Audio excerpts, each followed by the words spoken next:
9টা syndicate ব্যবসায়ীকে যেভাবে সরকার সুবিধা দিচ্ছে 10 to 15% তারা ভ্যাট ট্যাক্স দিয়ে প্রোডাক্ট আনতেছে। আমরা চাচ্ছি যে আমাদেরকেও সেম সিস্টেমের মধ্যে আনা হোক।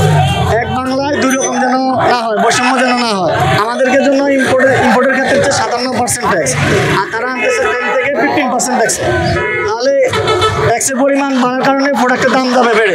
1 লক্ষ টাকার একটা প্রোডাক্টের জন্য যদি আপনি 57% ট্যাক্স দেন, তাহলে সেই প্রোডাক্টের দাম পড়বে 1,57,000 টাকা। তাহলে কি হবে যে সাধারণ মানুষ যে কেউ ইচ্ছে করলে ফোন ইউজ করতে পারবে না, টেকনোলজি থেকে মানুষ দূরে দূরে দূরে থাকবে। সাধারণ মানুষ সব ধরনের ফোন কিনতে পারবে না। আর তাছাড়া এনইআইআর যে সিস্টেমটা, এই সিস্টেমটা যেই সিস্টেমটা তারা করছে, এই সিস্টেমে আপনি থেকে ব্যবসায়ী থেকে আরম্ভ করে সাধারণ মানুষ সবাই এর ভুক্তভোগী হবে। এখন মানুষ বুঝতে পারতেছে না, আপনি একজন মানুষ একটা ফোনের বেশি ব্যবহার করতে পারবে না, তাও তার আইডেন্টি কার্ড দিয়ে একটা সিম দিয়ে একটা ফোন রেজিস্ট্রেশন হবে। সেক্ষেত্রে আপনি ইচ্ছে করলে একটা ফোনটা এখন যেখানে সেখানে বিক্রি করতে পারতেছেন, সেটা বিক্রি করতে পারবেন না। আপনাকে আগে ফোন কেনার গ্রাহক খুঁজতে হবে, দেন আপনি এই ফোনটা বিক্রি করতে পারবেন।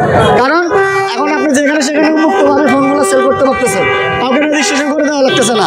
বিশ্বের অন্য কোনো দেশের সিস্টেম নাই, এটা একমাত্র বাংলাদেশে উনি যাচ্ছে।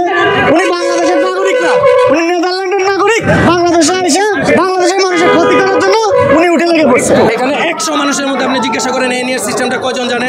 সরকার তরফ থেকে কাউকে জানানো হয়েছে? ক্লিয়ারলি তো বলাই হয় না যে এই সিস্টেমটা কি।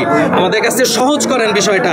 একটা ফোন কিভাবে ডিরেজিস্ট্রেশন করতে হবে সাধারণ মানুষের কাছে আপনি জিজ্ঞাসা করে দেখতে পারেন, সে জানে কিনা।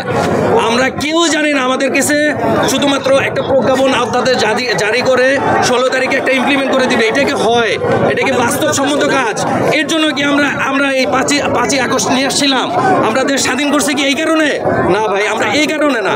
আমরা যাতে সবাই একসাথে মিলেমিশে একটা রিক্সাওয়ালার সাথে যাতে আমরা ভালোভাবে কথা বলতে পারি, তাদের সাথে যাতে আমরা বৈষম্য না থাকে সেই ব্যবস্থা যাতে রাখি, সেই জন্য আমরা 5ই আগস্ট কায়েম করছি। আপনি নিজে আমি নিজে সামিল ছিলাম এখানে। 5ই আগস্টের আগে পরে আমরা ব্যবসায়ীরা সবাই ক্ষতিগ্রস্ত ছিলাম। এখনো আমাদের উপরে গলা চিপে ধরা হচ্ছে কেন? আমরা চাচ্ছি সরকারের তরফ থেকে আমাদেরকে ডাকুক। এটা একটা নেগোসিয়েশনের মাধ্যমে কিভাবে সাধারণ জনগণ এটার সুবিধা ভোগ করতে পারে সেই জিনিসটা নিয়ে আসুক। এই সিস্টেমকে আমরা ওয়েলকাম জানাচ্ছি। আমরা ভ্যাট ট্যাক্সের যে ইস্যুটা দেখাচ্ছি আমরা তো দিতে রাজি, কিন্তু সেটা একটা যুক্তিযুক্ত পর্যায়ে তো আনতে হবে।